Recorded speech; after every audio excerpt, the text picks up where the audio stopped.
ನಮಸ್ಕಾರ ಸ್ನೇಹಿತರೆ, ಇದೀಗ ತಾನೇ ಬಂದ ಮುಖ್ಯವಾದ ಮಾಹಿತಿ. ಸುಳ್ಳು ಹೇಳುವ ಬಿಜೆಪಿಗೆ ರಾಜ್ಯದ ಜನತೆ ತಕ್ಕ ಪಾಠ ಕಲಿಸಲಿದ್ದಾರೆ ಎಂದು ಸಿಎಂ ಅವರ ಹೇಳಿಕೆ. ಗೃಹಲಕ್ಷ್ಮಿ ಯೋಜನೆ ಕುರಿತಂತೆ ಒಂದು ಮುಖ್ಯವಾದ ಮಾಹಿತಿ, ಎರಡು ಮಾಹಿತಿ ಡೀಟೇಲ್ ಆಗಿ ನೋಡೋಣ. ಅದಕ್ಕಿಂತ ಮೊದಲು ನೀವು ನಮ್ಮ ಚಾನಲ್ಗೆ ಮೊದಲು ಬಾರಿ ಭೇಟಿ ಕೊಡ್ತಾ ಇದ್ರೆ ಈಗಲೇ ಸಬ್ಸ್ಕ್ರೈಬ್ ಬಟನ್ ಮೇಲೆ ಕ್ಲಿಕ್ ಮಾಡಿ, ಪಕ್ಕದಲ್ಲಿ ಕಾಣಿಸುವ ಗಂಟೆ ಕೂಡ ಒತ್ತಿದ್ರೆ ಸಾಕು. ರಾಜ್ಯದ ಮುಖ್ಯವಾದ ಮಾಹಿತಿ ನಿಮಗೆ ಸಿಗುತ್ತಿರುತ್ತವೆ. ಈ ಒಂದು ವಿಡಿಯೋಗೆ ಲೈಕ್ ಮಾಡಿ, ವಿಡಿಯೋನ ಪೂರ್ತಿ ನೋಡಿ. ಮೊದಲನೇ ಮುಖ್ಯವಾದ ಮಾಹಿತಿ, ಚಿಕ್ಕಮಗಳೂರು ಜಿಲ್ಲೆಯಲ್ಲಿ ನಡೆದಂಥ ಸರ್ಕಾರದ ಗ್ಯಾರಂಟಿ ಯೋಜನೆಗಳ ಫಲಾನುಭವಿಗಳ ಸಮಾವೇಶ ಉದ್ಘಾಟಿಸಿ ಮುಖ್ಯಮಂತ್ರಿಯವರು ಮಾತನಾಡಿದ್ದು, ಇದೇ ಸಮಯದಲ್ಲಿ ವಿರೋಧ ಪಕ್ಷಗಳ ವಿರುದ್ಧವೂ ಕೂಡ ಕಿಡಿಕಾರಿದ್ದಾರೆ. ವಿರೋಧ ಪಕ್ಷಗಳು ಸದಾ ಆರೋಪಗಳಲ್ಲಿ ತೊಡಗಿರುವುದು ಸಹಜ, ಆದರೆ ಸತ್ಯಕ್ಕೆ ಹತ್ತಿರವಾಗಿರುವ ಆರೋಪ ಮಾಡಿದರೆ ಜನರು ಕೂಡ ನಂಬುತ್ತಾರೆ ಎಂದು ಸಿಎಂ ಸಿದ್ದರಾಮಯ್ಯನವರು ಹೇಳಿಕೆಯನ್ನು ಕೊಟ್ಟಿದ್ದಾರೆ. ಪ್ರಜಾತಂತ್ರ ಮತ್ತು ರಾಜಕೀಯದಲ್ಲಿ ಹೊಗಳಿಕೆ ತೆಗಳಿಕೆ ಎರಡೂ ಕೂಡ ಇದ್ದೇ ಇರುತ್ತೆ. ಆದರೆ ಗ್ಯಾರಂಟಿ ಯೋಜನೆಗಳ ಬಗ್ಗೆ ಸುಳ್ಳು ಪ್ರಚಾರ ಮಾಡಿದಂಥ ಬಿಜೆಪಿಯವರಿಗೆ ಚುನಾವಣೆಯಲ್ಲಿ ಜನರೇ ತಕ್ಕ ಪಾಠ ಕಲಿಸಲಿದ್ದಾರೆ ಎಂದು ಸಿಎಂ ಅವರು ಹೇಳಿಕೆ ಕೊಟ್ಟಿದ್ದಾರೆ. ಡಾಕ್ಟರ್ BR ಅಂಬೇಡ್ಕರ್ ಅವರು ನೀಡಿರುವ ಸಂವಿಧಾನದಲ್ಲಿ ಸಮಾನತೆ, ಮೂಲಭೂತ ಹಕ್ಕು ಹಾಗೂ ಕರ್ತವ್ಯಗಳನ್ನು ಒತ್ತಿ ಹೇಳಲಾಗಿದೆ. ಅದರಲ್ಲಿ ರಾಜ್ಯವನ್ನು ಮತ್ತು ದೇಶವನ್ನು ಹೇಗೆ ಅಭಿವೃದ್ಧಿ ಮಾಡಬೇಕೆಂಬುದು ಕೂಡ ಸ್ಪಷ್ಟವಾಗಿ ತಿಳಿಸಲಾಗಿದೆ.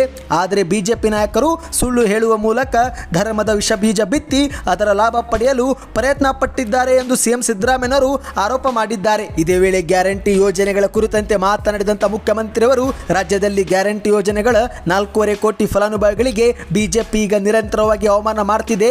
ಒಂದು ಕಡೆಗೆ ಅವಮಾನ ಮಾಡುತ್ತಾ ಮತ್ತೊಂದು ಕಡೆಗೆ ವಿಪರೀತವಾದ ಸುಳ್ಳುಗಳನ್ನು ಹೇಳುತ್ತಿದ್ದಾರೆ ಎಂದು ಮುಖ್ಯಮಂತ್ರಿಯವರು ಕಿಡಿಕಾರಿದ್ದಾರೆ. ಇದೇ ನಡುವೆ ಬಿಜೆಪಿಯ CT ರವಿ ಅವರಿಗೆ ಪ್ರಶ್ನೆ ಮಾಡಿದಂಥ ಮುಖ್ಯಮಂತ್ರಿಯವರು, ನಮ್ಮ ಕಾಂಗ್ರೆಸ್ ಗ್ಯಾರಂಟಿ ಯೋಜನೆಗಳ ಫಲಾನುಭವಿಗಳಲ್ಲಿ ಬಿಜೆಪಿಗರು ಇಲ್ಲವೇ ಎಂದು CT ರವಿ ಅವರಿಗೆ ಪ್ರಶ್ನೆ ಮಾಡಿದ್ದಾರೆ. ನನ್ನ ಪ್ರಶ್ನೆಗೆ ಬಹಿರಂಗವಾಗಿ ಉತ್ತರಿಸಿ ಎಂದು ಸವಾಲು ಕೂಡ ಹಾಕಿದ್ದಾರೆ.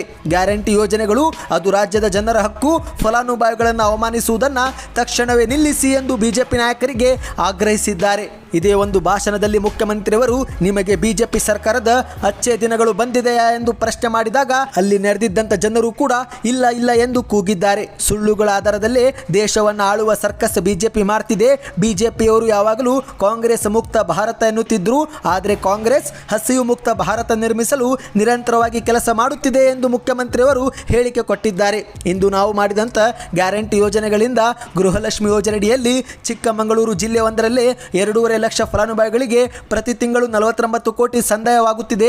ಆಗಸ್ಟ್ನಿಂದ ಇಲ್ಲಿಯವರೆಗೆ ಚಿಕ್ಕಮಗಳೂರು ಜಿಲ್ಲೆ ಒಂದರಲ್ಲೇ 289 ಕೋಟಿ ರೂಪಾಯಿ ಹಣವನ್ನು ಬಿಡುಗಡೆ ಮಾಡಿದ್ದೇವೆ. ಇಲ್ಲಿಯವರೆಗೆ 7 ಕಂತು ಬಿಡುಗಡೆ ಮಾಡಲಾಗಿದೆ ಎಂದು ಮುಖ್ಯಮಂತ್ರಿಯವರು ಹೇಳಿಕೆ ಕೊಟ್ಟಿದ್ದಾರೆ. ಹೌದು ಸ್ನೇಹಿತರೆ, ನಿಮ್ಮ ಖಾತೆಗೂ ಕೂಡ ಗೃಹಲಕ್ಷ್ಮಿ ಯೋಜನೆ ಹಣ ಜಮಾವಾಗಿಲ್ಲವೆಂದರೆ ಒಮ್ಮೆ ಹತ್ತಿರದ ಬ್ಯಾಂಕ್ ಶಾಖೆಗೆ ಭೇಟಿ ಕೊಟ್ಟು ನಿಮ್ಮ ಖಾತೆಯನ್ನು ಪರಿಶೀಲನೆ ಮಾಡಿಕೊಳ್ಳಿ. ಅಲ್ಲಿಯೂ ಕೂಡ ಎಲ್ಲವೂ ಸರಿಯಾಗಿದ್ದರೆ ಆಶಾ ಕಾರ್ಯಕರ್ತೆಯರು ಅಥವಾ ಮಹಿಳಾ ಮತ್ತು ಮಕ್ಕಳ ಕಲ್ಯಾಣ ಇಲಾಖೆ ಅಧಿಕಾರಿಗಳಿಗೆ ಭೇಟಿ ಕೊಟ್ಟು ಸಮಸ್ಯೆ ಬಗೆಹರಿಸಿಕೊಳ್ಳಬಹುದಾಗಿದೆ ಎಂದು ಹೇಳಲಾಗಿದೆ. ಸ್ನೇಹಿತರೆ, ಇವತ್ತಿಗೆ ಎಷ್ಟೇ ಇತ್ತು. ಈ ಒಂದು ಮುಖ್ಯವಾದ ಮಾಹಿತಿ ಇಷ್ಟವಾಗಿದ್ದರೆ ವಿಡಿಯೋಗೆ ಲೈಕ್ ಮಾಡಿ.